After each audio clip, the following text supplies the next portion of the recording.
Olá, meus amigos, que Deus abençoe a todos vocês, rica e abundantemente, em o nome de nosso Senhor e Salvador Jesus Cristo. Eu sou o pastor José Maria, da Igreja Identidade de Cristo. Estamos terminando hoje, praticamente, a carta de João. Terminamos a primeira carta.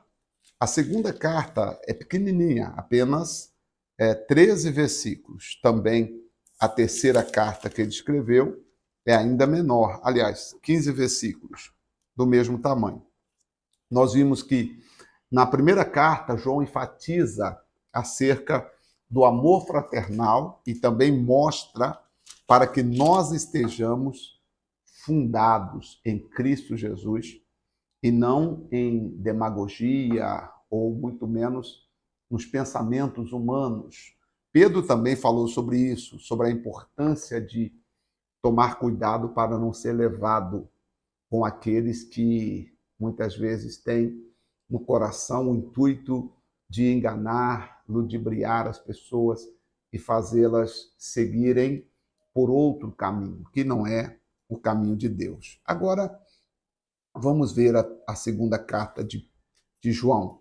Ele vai falar exatamente na segunda carta, percebe a preocupação de João, ainda com o estado das pessoas espiritualmente, porque ele sabia que as pessoas, elas seriam, de alguma forma, elas seriam atormentadas por falsos profetas, falsos mestres, falsos pastores, falsos presbíteros. E ele vai dizer o seguinte, segunda carta, capítulo 1. O presbítero, a senhora eleita. Como assim? O presbítero, a senhora eleita? Sim.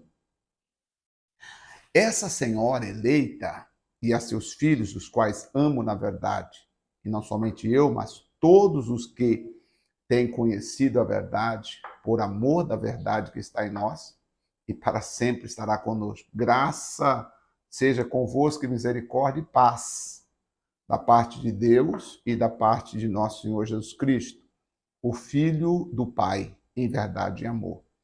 João se identifica como o presbítero, tá? E ele fala a essa senhora, e essa palavra se refere aos anciãos ou a uma pessoa mais velha. Essa, naturalmente, ficou conhecida como um título, né? É um título. E interessante aqui nesse texto que o apóstolo João identifica uma senhora, e essa senhora, ela estava tendo a igreja na casa dela, ou seja, ela estava cuidando da igreja na casa dela, porque nesse período aqui houve muitas perseguições. E por esta razão, as pessoas, elas reuniam nas casas, tá? Onde tinha como reunir, onde as pessoas abriam as portas para fazer as reuniões, às vezes não podia ir na sinagoga, nos templos, então eles se reuniam em casa. E essa senhora eleita, ela diz aqui que ele manda a saudação. Percebe que lá na igreja de Corintos, Paulo falou que não poderia a mulher exercer autoridade na igreja, porque na cidade de Corinto era uma cidade completamente seguindo o costume da tradição daquele tempo, e a tradição era muito radical em relação à atividade das mulheres. Só que aí nós caminhamos para a segunda carta de João, como passamos por Efésios, por Gálatas, Filipenses, e nós já vimos mulheres atuantes no ministério. Embora até nos dias de hoje existem igrejas que proíbem e acham que mulher não pode ser pastora, que mulher não pode pregar, que mulher não pode exercer o ministério pastoral. Eu vejo que, na verdade, são normas, são coisas do homem. Até porque, dentro da Bíblia, nós temos mulheres que foram escolhidas para serem rainhas, para serem princesas, para estarem à frente, desde o Velho Testamento. Deus, por exemplo, mudou uma regra muito interessante quando Rebeca orava perguntando: Deus, o que está acontecendo? Por que eu sinto todo esse desconforto? E então Deus disse: 2 nações, Rebeca, há no seu ventre.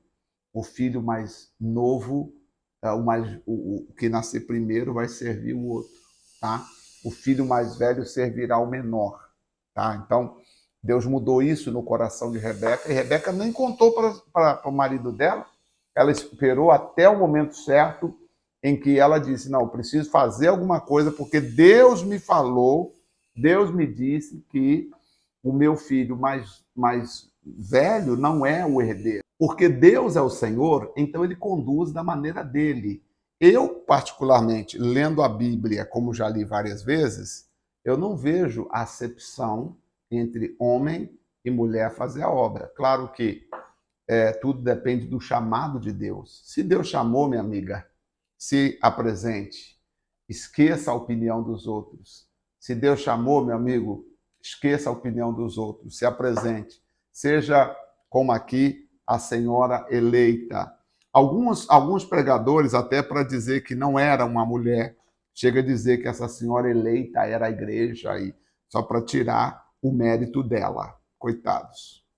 Bom, aqui diz assim, ó, versículo 4: muito me alegro que alguns de teus filhos andam na verdade, assim como temos recebido o mandamento do Pai. Então ela era uma pessoa assim, estava cuidando da igreja na casa dela. E agora, senhora, falando com ela agora, não citou o nome, mas agora, senhora, rogo-te, não como se escrevesse o mandamento, um novo mandamento, mas aquele que desde o princípio tivemos, que nos amemos uns aos outros, tá? E o amor é este, que andemos segundo os seus mandamentos. Este é o mandamento, como já desde o princípio ouvistes, que andeis nele. Aí ele vai nos falar sobre os falsos mestres, porque já muitos enganadores entraram no mundo, os quais não confessam que Jesus Cristo veio em carne. Este tal é o enganador e o anticristo. Ou seja, desvaloriza a vida de Deus. Eu não posso permitir que a igreja se torne um negócio. A igreja não pode ser levada como se ela fosse um negócio, como se ela fosse algo, vamos assim dizer, um negócio mesmo. Um negócio, não é. A igreja são pessoas de Deus, é um chamado espiritual. Nós temos que tomar cuidado para não materializar as coisas e esquecer o chamado. Então ele diz assim, ó, ele fala para nós: esses confessam, né, que Jesus Cristo não veio em carne, ou seja, eles não confessam Jesus Cristo como Senhor, como a base de tudo que está sendo construído. Olhai por vós mesmos para que não percamos o que temos ganho. Antes, recebamos o inteiro galardão. Todo aquele que prevarica e não persevera na doutrina de Cristo não tem a Deus. Então, ele está falando sobre aqueles que, com o passar do tempo, vai deixando e acaba abandonando a vida cristã e acaba perdendo a visão de Deus, tá? Quem persevera na doutrina de Cristo, esse tem tanto o Pai como o Filho. Se alguém vem ter convosco e não traz essa doutrina, qual é a doutrina? O Pai e o Filho. A doutrina de Cristo. Jesus Cristo veio em carne. Jesus Cristo é o Filho de Deus. Se alguém vem ter convosco e não traz essa doutrina, afirmando que Jesus é o Senhor, tá? Não recebais em casa, nem tampouco saudeis, porque quem o sauda tem parte nas suas más obras, tendo muito que escrever, mas não quis fazê-lo com papel e tinta, mas espero ir ter convosco e falar face a face, para que o nosso gozo se cumpra. Saúda-te os filhos da tua irmã, a eleita. Amém. Então aqui, João está mandando um recado, dizendo, olha, nossa preocupação continua com a igreja, cuidar da igreja, cuidar dos filhos, cuidar de Deus e do seu evangelho, né? Para que o evangelho continue cada vez mais, alcançando pessoas, alcançando corações. Este é o intuito, este era o intuito e esta é a visão e a fé que nós devemos praticar em Cristo Jesus. Então, nós continuamos pensando aqui, o que tem que prevalecer nas nossas vidas é o grande amor de Cristo Jesus. O amor de Deus, a graça de Deus.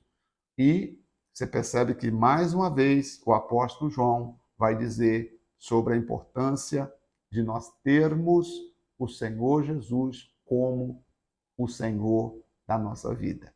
Ele precisa ser engrandecido na nossa vida. Ele precisa ser exaltado em nossas vidas. Portanto, eu quero agradecer com você por mais uma leitura. Vamos ver no capítulo de número 3 João, ele vai também falar sobre, eu poderia até ler agora, mas vou deixar para ler amanhã, como nós fizemos um capítulo por dia, 3 João, nós vamos ler amanhã aqui, e a preocupação dele continua para que Cristo continue sendo o Senhor verdadeiramente da igreja. Oremos. Pai, em nome de Jesus Cristo de Nazaré, eu te peço, nos ensina, ó Deus, continuar te amando, te servindo, te cultuando, te invocando como nosso e verdadeiro Deus. Porque tu és o nosso verdadeiro Deus. Tu és o nosso verdadeiro Pai. Aquele que nos ama com teu grande amor, com que nos amou, entregou-se por nós. Eu peço em nome de Jesus, coloca a tua bênção sobre nós, tua graça, teu poder, e continue nos ajudando cada dia a conhecer a tua palavra. E não permita que nós sejamos, meu Deus, afastados da graça e do poder de Jesus Cristo, nosso Salvador. Eu entrego cada pessoa nas tuas mãos. Coloco em tuas mãos cada um que ora comigo agora. Sejam abençoados, guardados e livres. Em nome do Pai, do Filho e do Espírito Santo. Amém. Graças a Deus. Amém. Graças a Deus. Como ele diz aqui, olhai por vós, né? Olhai por vós, versículo 8. Tome cuidado, vigie, cuide da sua fé para você manter-se firme na presença de Deus. Olhai por vós. Este conselho divino visa a extrema vigilância da fé. Não perca a sua fé. Não desvie-se da verdade. Fique com Deus e que o Senhor te abençoe ricamente, em nome de Jesus.